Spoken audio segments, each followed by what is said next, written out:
Okay, this is Ross, head coach of the Atacx gym. This is my second video on IKCA's technique called dropping the storm.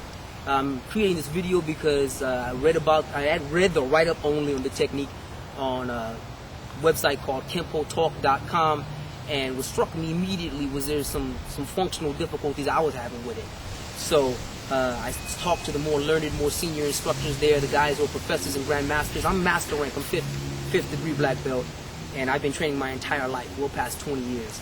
But I've been having some problems with this technique. I'm not part of the IKCA, so I'm asking people who have apparently trained with the technique significantly longer than I have about it. Well, one of the issues I've had with it is when I'm facing someone who's taller and bigger and heavier and maybe stronger. There's not that many people who are stronger, but you know, when that happens, you have to be aware of it. You know, so helping me out is my friend Rich, this is his first day of training. Okay, behind the camera is my cousin Kent, and what I'm going to focus on is specifically the physical aspects here.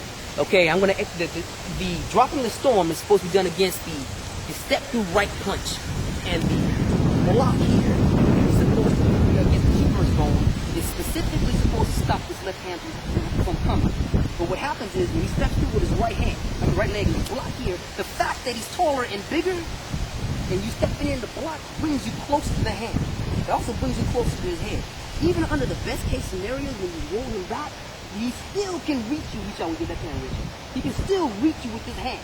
This happens a lot. This happens a lot. Even when it's a fully committed right hand, the assumption is that this guy right here, all he's going to do is throw really, really hard and essentially stop. If he throws a fully committed step out with a step forward with your right leg and swing here, and I block him here, he can still reach me with his left hand. He can still reach me with his left hand. Let me turn you a bit here so you can see what I'm saying. He can still reach me right here. See my back here? At this point, he can still hit me with this hand.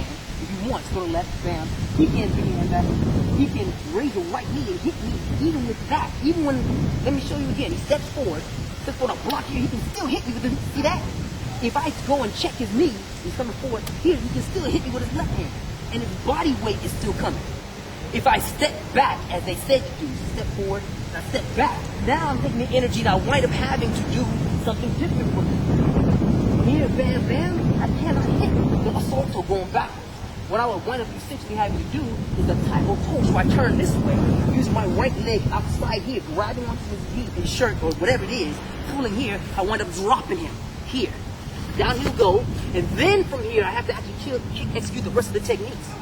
My issue has been, first, let's spar with these techniques and these what-if scenarios and use this as the base for executing dropping the storm. You gotta spar with it first.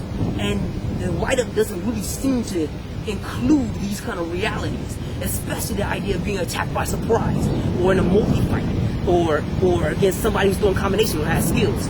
If you guys from the IKCA have addressed this, great! I want you to shoot me a video about it or do something that can help us out who are having some issues with this regard. Because I've made some modifications that have immediately had an impact upon this. I'm going to show this to you guys in our next video.